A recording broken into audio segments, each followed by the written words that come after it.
Hello students, आज की class में हम देखेंगे आरजीपी में जो क्वेश्चन पूछे जा सकते हैं उनके बारे में डिस्कस करेंगे refrigeration and air conditioning subject में। तो यहाँ जितने भी क्वेश्चन लिए गए हैं वो सभी इंपॉर्टेंट हैं, इंपॉर्टेंट क्वेश्चन है। ठीक है, तो ये वीडियो को लास्ट तक देखना आप। यहाँ से हो सकता है कि 30 से लेकर 40% तक क्वेश्चन जो है पूछे जा सकते हैं। तो पहला क्वेश्चन है 1 ton refrigerating machine means. 1 ton refrigeration की मीनिंग पूछी गई है पहला क्वेश्चन में। ठीक है, तो 1 TR का मतलब होता है The 1 ton of the refrigeration is the amount of the heat removed from 1 ton of pure water supplied at 0 degree Celsius to form ice at 0 degree Celsius within 24 hours। ठीक है, तो ये डेफिनेशन ही है। तो यहाँ पर देखेंगे ऑप्शन नंबर फर्स्ट जो है 1 ton is the total mass of the machine. तो ये तो ऑप्शन एकदम से गलत है। ठीक है, 1 ton of refrigerant is used, ये भी गलत है। ठीक है ना। सी ऑप्शन देखेंगे 1 ton of water can be converted into ice. हाँ, तो ये डेफिनेशन में नहीं है। ठीक है, डी ऑप्शन देखेंगे 1 ton of ice when melt from 0 degree Celsius at 24 hours the refrigeration effect produced is equivalent to 210 kilo joule per minute. ठीक है, तो ये जो डी ऑप्शन है एकदम करेक्ट ऑप्शन है। ठीक है, डी ऑप्शन जो है ये डेफिनेशन के अकॉर्डिंग है कि 24 आवर्स में यहाँ पर जो आइस मतलब आइस बिल्ट होगी। ठीक है, इन 24 आवर्स 0 डिग्री सेल्सियस से 0 डिग्री सेल्सियस में जितनी हीट रिजेक्ट होती है उस 1000 केजी के लिए। ठीक है, उस अमाउंट ऑफ हीट को हम बोलेंगे 1 TR। ठीक है, टन ऑफ रेफ्रिजरेशन। तो इसकी जो वैल्यू होती है किलो जूल पर मिनट में 210 होती है। इसके बाद देखेंगे नेक्स्ट क्वेश्चन। नेक्स्ट क्वेश्चन हमारे पास during a refrigeration cycle heat is rejected by the refrigerant in a. तो हीट रिजेक्शन कहाँ पर होता है, इसके लिए मैं आपको एक डायग्राम ले लेते हैं। ठीक है, डायग्राम से आपको क्लियर हो जाएगा। तो एक वाइट पेज ले रहे हैं, ब्लैंक पेज। तो यहाँ पर एक डायग्राम बना लेते हैं। सबसे पहले यहाँ पर जो इवोपोरेटर नीचे वाले पोर्शन में इवोपोरेटर है यहाँ पर। ठीक है, इसके बाद ये कंप्रेसर होगा। ठीक है, कंप्रेसर के बाद रेफ्रिजरेंट कहाँ पर जाएगा, कंडेंसर में। कंडेंसर के बाद यहाँ पर थ्रोटलिंग वाल्व। ठीक है, तो ये जो प्रोसेस है एंटी क्लॉकवाइज चलती है ना, इस डायरेक्शन में चलती है प्रोसेस। तो रेफ्रिजरेंट जब कंडेंसर में जाता है तो कंडेंसर में जो है एटमॉस्फेयर की जो एयर होती है यहाँ से इन होगी और रेफ्रिजरेंट जो है अपना हीट जो है वो रिजेक्ट करता है। ठीक है, तो हीट रिजेक्शन की जो प्रोसेस है वो कहाँ पर होगी, कंडेंसर में हीट रिजेक्शन की प्रोसेस होगी। हीट एडिड प्रोसेस कहाँ पर होती है, हीट एडिशन। इवोपोरेटर में हीट एडिशन प्रोसेस होती है। तो सेकंड जो क्वेश्चन है, ठीक है, सेकंड नंबर का जो क्वेश्चन है during a refrigeration cycle heat is rejected by the refrigerant in a, कहाँ पर होता है, तो यहाँ पर फर्स्ट ऑप्शन जो है एकदम राइट आंसर है। ठीक है, इसके बाद हम देखेंगे नेक्स्ट क्वेश्चन। ठीक है, 1 ton of refrigeration is equal to 1 TR की वैल्यू कितनी होती है। ठीक है, तो ये वैल्यू आपको फाइंड आउट अगर आपको याद करना है तो याद कर सकते हैं। इसकी वैल्यू होती है किलो जूल पर मिनट में। अगर हम बात करेंगे तो 210 किलो जूल पर मिनट होती है। अगर आपको किलो जूल पर सेकंड में याद करना है तो 3.5 किलो जूल पर सेकंड ये वैल्यू होती है। अगर इस वैल्यू को आपको निकालना है तो आप इस प्रकार से निकाल सकते हैं। ठीक है, यहाँ पर मैं आपको निकाल के बता देता हूँ कि किस टाइप से इसको सॉल्व करना है।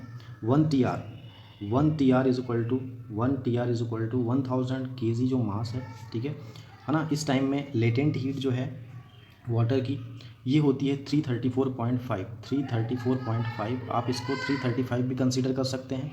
और कितने आवर्स में, 24 आवर्स में। तो 24 इंटू इसको आप क्या कर सकते हैं, सेकंड में कन्वर्ट कर देंगे। 24 आवर्स को सेकंड में कन्वर्ट करेंगे तो 3600 मतलब 3600 से मल्टीप्लाई कर देंगे तो ये वैल्यू अप्रोक्सीमेट आती है 3.87 किलो जूल पर सेकेंड।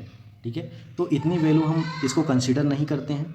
ये जो वैल्यू है, ठीक है, प्रैक्टिकली हम इसको जो कंसीडर करते हैं 3.5 है ना। कैलकुलेशन के बाद ये वैल्यू आ रही है, बट प्रैक्टिकली हम इस वैल्यू को थोड़ा सा कम लेते हैं। ठीक है, और ये वैल्यू लेते हैं हम 3.5 किलो जूल पर सेकेंड। अगर आप इस वैल्यू को किलो जूल पर मिनट में कन्वर्ट करेंगे तो 60 से मल्टीप्लाई कर देंगे। 1 मिनट इज इक्वल टू क्या होता है, 60 सेकेंड। ठीक है, सो सेकेंड को मिनट में कन्वर्ट कर रहे हैं। ठीक है, तो 3.5 इंटू 60 करेंगे तो यहाँ पर जो वैल्यू आएगी 210 किलो जूल पर मिनट। ठीक है, तो मैंने आपको ये निकाल के बता दिया कैसे फाइंड आउट करना है इसको, है ना। इसके बाद हम देखते हैं इसका जो ऑप्शन नंबर कौन सा सही हो जाएगा। ऑप्शन नंबर सेकंड जो है बी ऑप्शन जो है इसका करेक्ट ऑप्शन है। फोर्थ नंबर क्वेश्चन आपको दिख रहा होगा एयर रेफ्रिजरेटर वर्क्स ऑन। तो आपको पता होगा कि एयर रेफ्रिजरेटर किस साइकिल पे वर्क करता है। ठीक है, कार्नोट साइकिल, तो ये ऑप्शन तो हीट इंजन वर्क करता है कार्नोट पे। रैंकाइन साइकिल, ठीक है, इस पर भी वर्क नहीं करता। रिवर्स कार्नोट साइकिल, ठीक है, इस पर वर्क करता है। बेल कोलेमन साइकिल, इस पर भी वर्क करता है, ठीक है। तो रिवर्स कार्नोट साइकिल के बारे में आपको नॉलेज होगी, ठीक है। साइकिल कैसे चलती है, कार्नोट साइकिल के अपोजिट डायरेक्शन में, ठीक है। बेल कोलेमन साइकिल भी क्या है, यहाँ पर रिवर्स टाइप की होती है। तो ये दोनों ही साइकिल पे एयर रेफ्रिजरेटर वर्क करता है। तो दोनों ऑप्शन क्या हो जाएंगे, यहाँ पर दोनों ऑप्शन क्या हो जाएंगे, करेक्ट होंगे। तो ई ऑप्शन जो है यहाँ पर राइट आंसर है। इसके बाद हम देखेंगे 5th number question. The conditioning air supply to the room must have the capacity to take up. A option है room sensible heat load only, room latent heat load only. तो दोनों ही heat जो है यहाँ पर वर्क करेंगे, latent हो या सेंसिबल हो, ठीक है। अगर एयर कंडीशनड एयर जो है वो रूम में सप्लाई हो रही है तो वहाँ पर दोनों हीट, क्योंकि टेम्परेचर भी चेंज हो जाता है रूम का, ठीक है, और वहाँ पर लेटेंट हीट भी वर्क करती है। तो ये दोनों ऑप्शन ही सही है। तो सी ऑप्शन क्या हो जाएगा, इसका सही ऑप्शन जो है सी हो जाएगा, क्योंकि दोनों ही वर्क कर रहा है। अगर एक सही होता तो अपन ए या बी को लगाते, ठीक है। इसके बाद हम देखेंगे next question. Air refrigeration cycle is used in, कहाँ पर एयर रेफ्रिजरेशन साइकिल को यूज़ करते हैं, ठीक है। तो एयर रेफ्रिजरेशन साइकिल जो है वो जनरली यूज़ होता है गैस लिक्विफिकेशन में, ठीक है। एयर रेफ्रिजरेशन साइकिल का यूज़ कहाँ करते हैं, गैस लिक्विफैक्शन में, ठीक है। यहाँ डोमेस्टिक रेफ्रिजरेटर लिखा है, एयर कंडीशनिंग है, इसके अलावा भी और भी ऑप्शन है। इसके अलावा जो ऑप्शन हमको गिवन है कॉमर्शियल रेफ्रिजरेटर, तो कहाँ यूज़ करते हैं, गैस लिक्विफैक्शन में एयर रेफ्रिजरेंट साइकिल का यूज़ करते हैं, ठीक है। एयर रेफ्रिजरेशन साइकिल का यूज़ कहाँ करते हैं, गैस लिक्विफिकेशन में। तो ये आपको याद रहना चाहिए।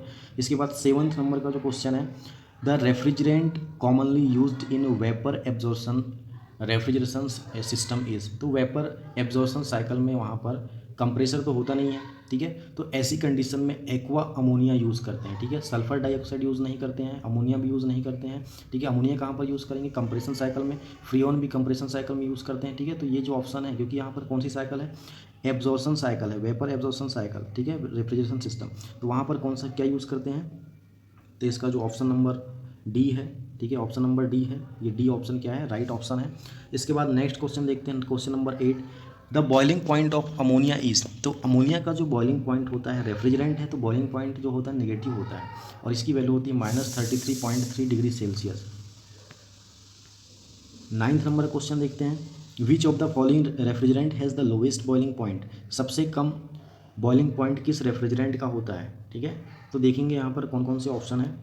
अमोनिया है, फिर कार्बन डाइऑक्साइड है, सल्फर डाइऑक्साइड है, और फ्रीऑन 12 है। तो सबसे कम बॉइलिंग पॉइंट जो है वो कार्बन डाइऑक्साइड का होता है, ठीक है। 10 नंबर का क्वेश्चन है। Which of the following refrigerant is highly toxic and flammable. First option है ammonia, carbon dioxide. C option है सल्फर डाइऑक्साइड। डी ऑप्शन है फ्रीऑन 12। तो यहाँ पर अमोनिया जो है ये बहुत ही ज़्यादा टॉक्सिक होता है, ठीक है। ये क्या होता है, ज़्यादा टॉक्सिक होता है और फ्लेमेबल भी है, ठीक है। इसके बाद देखेंगे 12 number question. The coefficient of performance is always 1। Coefficient of performance जो है, COP की जो वैल्यू है हमेशा ग्रेटर देन 1 होती है। 1 से ये वैल्यू हमेशा क्या होगी, ज़्यादा आती है, ठीक है। COP जो होता है वो ग्रेटर देन 1 होता है। इसके बाद नेक्स्ट क्वेश्चन जो है 12 नंबर का। In ammonia hydrogen refrigerator, ammonia is absorb in hydrogen, ammonia is absorb in water, ammonia is evaporate in hydrogen, ammonia is evaporate in ammonia. तो यहाँ पर आपको दिख रहा होगा क्वेश्चन जो है उसको पहले एक बार रिपीट में कर दे रहा हूँ। इन अमोनिया हाइड्रोजन रेफ्रिजरेटर, तो देखो अमोनिया के साथ क्या जुड़ा हुआ है, हाइड्रोजन, ठीक है। तो यहाँ पर क्या हो जाएगा, अमोनिया इवोपोरेट्स इन हाइड्रोजन, अमोनिया किस में इवोपोरेट्स हो जाएगी, हाइड्रोजन में इवोपोरेट हो जाएगी।